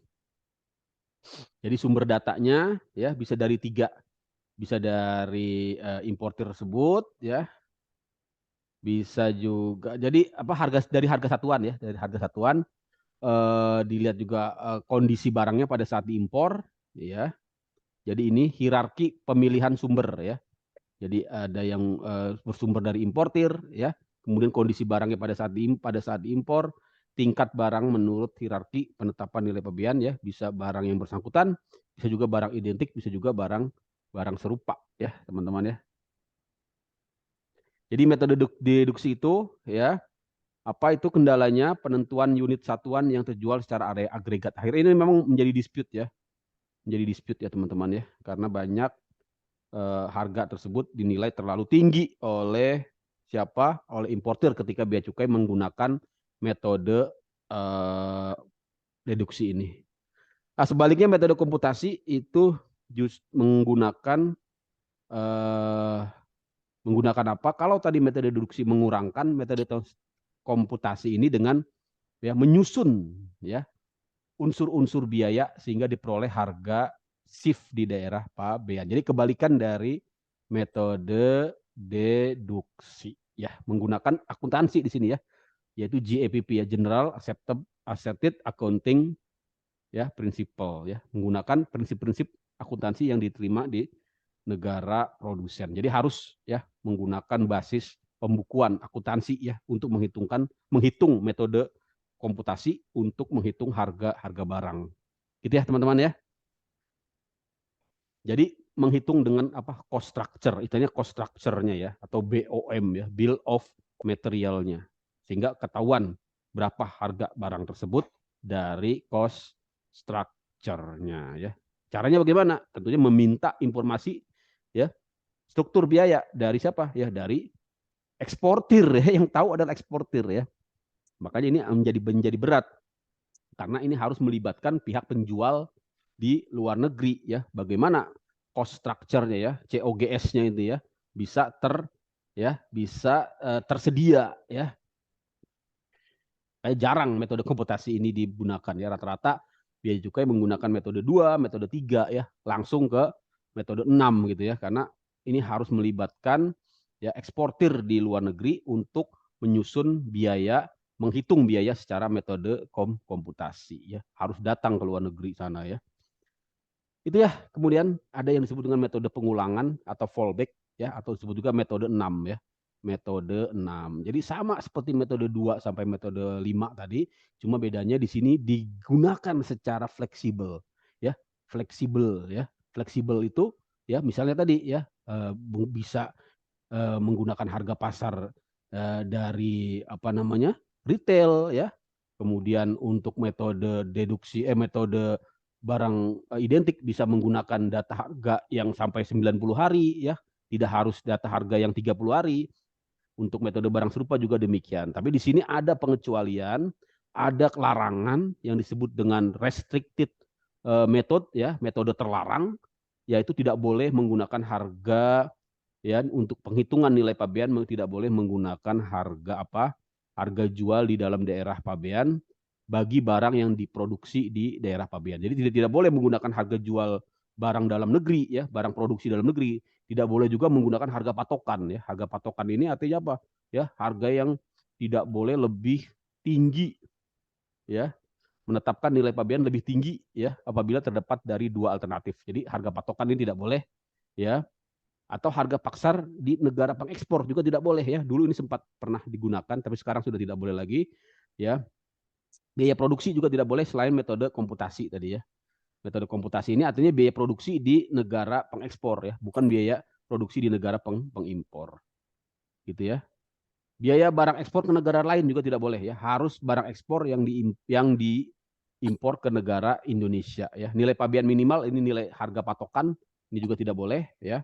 Atau nilai yang bersifat sewenang-wenang atau fiktif, ya. Nilai yang tujuannya untuk ngerjain ngerjain gitu, ya. Ini tidak boleh, ya. Uh, Fiktif, ya, fiktif artinya tidak berdasarkan bukti-bukti sama sekali. Saya kira itu, ya, teman-teman, untuk nilai pabean ini karena keterkaitan nilai transaksi barang serupa dengan metode deduksi dengan metode pengulangan. Jadi ini, ya, caranya. Teman-teman bisa lihat di sini mana yang metode deduksi, mana yang metode pengulangan. Saya kira ini nanti yang harus teman-teman bisa pahami di slide ini ada yang namanya faktor multiplikator. Ya, faktor multiplikator ini ada di PMK 160, ya, untuk menghitung harga deduksi. Jadi tinggal dimasukkan saja ke rumus faktor multiplikator, nanti ketemu yang namanya harga barang impornya. Ini faktor multiplikatornya. Kalau dia harga dari importir 100%, dari grosir 120%, dari eceran 144%. Saya kira ini untuk pengetahuan aja. Dan ini contoh perhitungan metode deduksi, ya. Misalnya ketika harga barang tersebut, ya, di tahap penjual eceran 3 juta, ya. Bagaimana harga 3.199.000 ini menjadi nilai CIF barang impor? Tinggal masukkan saja di rumus ini, ya. Ini sudah ada Excel-nya biasanya, ya. Nanti tinggal dimasukin aja. Nanti ketemulah harga barang impornya itu adalah sebesar, ya, Hongkong. Ini dari Hongkong dolar, ya. 1 juta berapa? Harga impor, ya, nilai impornya berapa? 1.139.000 rupiah, gitu, ya, teman-teman, ya. Jadi ketemu nilai rupiahnya. Ini harga impornya cuma 1 juta, kok 1 juta, guys? 1.000, ya. 1.000, ya. Nilai rupiahnya, sorry. HKD, ya, HKD, sorry. 1.000 Hongkong dolar, ya. 1.000 Hongkong dolar, ya. Ini seperti itu, ya. Jadi ini sudah ada rumusnya. Bea cukai biasanya menggunakan ini untuk mencari nilai berdasarkan metode deduksi yang diterapkan secara fleksibel. Saya kira itu, ya, teman-teman. Nanti teman-teman bisa pelajari lebih lanjut dari YouTube saya. Mungkin ini metode deduksi, silakan nanti dipelajari, ya. Ini adalah metode yang terakhir. Nah, terakhir tentang pelanggaran nilai pabean. Apa itu pelanggaran nilai pabean? Yaitu ketika, ya, nilai pabean tidak diberitahukan secara benar, ya. Bagaimana mengetahui bea dan cukai tidak diberitahukan secara benar tadi itu, ya, melalui mekanisme yang disebut dengan penelitian nilai pabean, uji kewajaran dan seterusnya, ya, proses pembuktiannya INPDNP, ya. Apabila itu tidak dapat dibuktikan, ya, maka di sini berlaku yang namanya, ya, penetapan nilai pabean yang dapat efek kepada sanksi administrasi yang besarnya 100% sampai dengan 1000%, ya. Tapi ini dalam rangka sanksi administrasi, teman-teman, karena ada sanksi pidana kalau itu terjadi perbuatan yang secara sengaja, ya, melakukan, ya, yang namanya pemalsuan dokumen. Maka dia terkena sanksi pidana sebesar berapa? Maksimal 5 miliar dan pidana penjara, ya, minimal 2 tahun, maksimal 8 tahun, ya. Dan atau ini, ya, memang dan atau, ya, artinya bisa kumulatif, bisa alternatif. Itu sanksinya, ya. Jadi yang harus dipastikan oleh bea cukai jangan sampai terjadi undervaluation, karena undervaluation ini, ya, dengan cara memalsukan invoice dan seterusnya, ini akan berakibat kepada menurunnya penerimaan negara. Atau overvaluation, ya. Ini juga sebenarnya tidak boleh, ya. Overvaluation ini biasanya dalam rangka markup, tujuannya untuk apa? ya untuk markup proyek ya, untuk korupsi dan seterusnya. Maka di sini penting sekali Bea dan Cukai meneliti harga barang impor baik yang indikasinya overvaluation maupun undervaluation. Ya, teman-teman, bagaimana tadi mekanismenya? Tadi sudah saya sampaikan, ada post clearance audit ya, ada survei harga pasar menggunakan uji kewajaran, pemeriksaan fisik ya, dan juga berdasarkan pengetahuan dari petugas ya. Saya kira itu ya. Jadi ada dua mekanisme di tingkat clearance dengan pejabat Bea dan Cukai melakukan penelitian dokumen, dan di tingkat post clearance audit ya dengan melakukan audit atau penelitian ulang gitu ya. Inilah dokumen intinya invoice ya. Invoice ini nanti kita ini kemarin sudah belajar di pelajaran perdagangan internasional. Ini saya teman-teman bisa baca lagi ya, apa itu invoice, apa itu cash in advance ya, apa itu COD ya, apa itu istilah-istilah lainnya di dalam perdagangan internasional ya. Mekanisme pembayaran ya, ada advance payment, ada LC ya, ada bill of exchange dan seterusnya. Kemarin sudah kita bahas di perdagangan internasional ya. Saya kira itu letter of credit juga ini silakan teman-teman baca lagi. Ini merupakan mekanisme LC yang kemarin sudah kita pelajari di perdagangan internasional. Ini mekanisme dari draft atau bill of exchange ya. Bagaimana proses di perbankannya dan juga proses di importir dan eksportirnya, teman-teman bisa baca ya. Saya kira itu ya. Permasalahan dengan invoice apa ini ya, kadang-kadang invoice tersebut dibuat-buat ya, atau yang disebut invoice pasar pagi. Kenapa disebut invoice pasar pagi? Karena dia dibuat di ya pagi-pagi biasanya ya, sebelum dia ngurus barang ke Bea Cukai Tanjung Priok, dia bikin dulu invoice ya. Padahal invoice itu harusnya dibuat di negara pengekspor ya, dibuat oleh supplier ya. Tapi ini diterbitkan bukan oleh penjual yang sebenarnya ya. Misalnya dibuat oleh forwarder, dibuat oleh konsolidator, dibuat oleh PPJK. Maka ini ya invoice yang palsu, yang nilai yang banyak beredar ya, atau invoice yang tidak jelas, deskripsi barangnya ya tidak detail, tidak mencantumkan incoterm ya, tidak jelas mekanisme pembayarannya ya. Itu teman-teman terakhir ya. Jadi dari nilai pabean ini akan berefek kepada ya pelanggaran kalau tidak secara hati-hati, baik secara sengaja maupun tidak ya. Kalau tidak sengaja tadi bisa menimbulkan tambah bayar dan denda sampai dengan 1000% ya. Kalau itu sengaja melakukan under invoicing ya, melakukan invoice pasar pagi ya, membuat invoice palsu di Bea Cukai, bisa terkena yang namanya sanksi pidana. Nah, saya kira itu alhamdulillah sudah selesai ya. Kita akhiri ini mungkin lebih cepat ya, tapi nanti teman-teman bisa lanjut lagi di YouTube ya. Untuk tugas apa ya? Tugasnya mungkin libur dulu kali ya Bu Rosa ya. Ya Pak, siap Pak. Kasihan nih mahasiswa kayaknya udah lelah. Tugasnya nonton YouTube aja ya. Nonton YouTube aja, nanti disimak lagi. Kalau ada yang mau ditanya, silakan ditanyakan ya, komen ya, dan jangan lupa subscribe. Saya kira itu. Mohon izin nih, mohon maaf nih karena udah asar juga di sini ya. Mohon izin, saya akhiri. Terima kasih ya Bu Rosa ya. Ya, Kita sama-sama Bapak. 3 kali lagi ya, 3 kali pertemuan lagi ya. Ya. Nanti lebih cepat, lebih baik. Saya siap kapan aja. Nanti Siap. dijadwalkan aja. Terima kasih. Assalamualaikum warahmatullahi wabarakatuh. Sampai jumpa di pertemuan berikutnya. Terima kasih banyak Pak. Sama-sama, saya akhiri ya. Oke.